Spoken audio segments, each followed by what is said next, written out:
तुझी कोणती चूक महागात पडते माहितीये? तुझं हे अपेक्षांचं ओझं. आता तू म्हणशील कोणत्या अपेक्षा? सांगतो.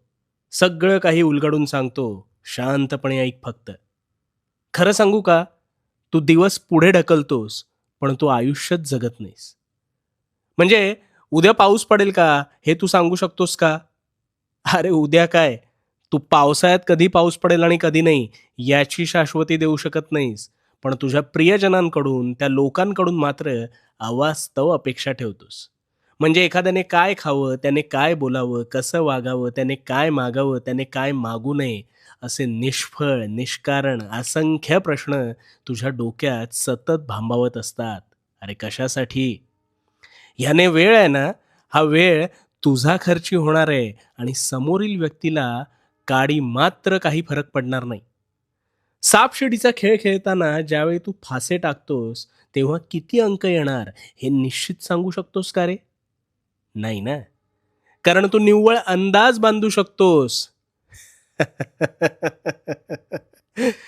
पण या माणसांच्या बाबतीत तू अंदाज नाही, अपेक्षा ठेवतोस. इथेच चुकतोस.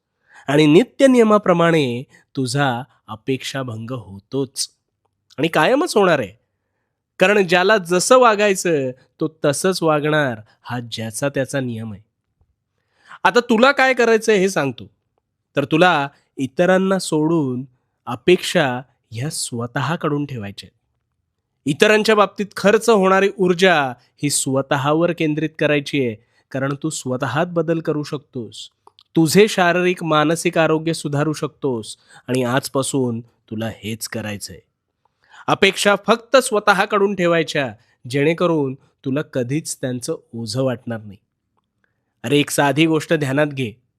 सगळंच जर तुझ्या मनाप्रमाणे झालं असतं, तर ह्या चढ उतारांशिवाय तुझं आयुष्य हे नीरस झालं असतं. आणि म्हणून अपेक्षांच्या ओझ्याची चूक सुधार आणि तुझ्या उत्कर्षासाठी अपेक्षा ह्या तुझ्यापुरतीच मर्यादित ठेव. आणि हो, आणि हो, भिवू नकोस. भिवू नकोस, कारण मी तुझ्या पाठीशी आहे. भिवू नकोस. मी तुझ्या पाठीशी आहे.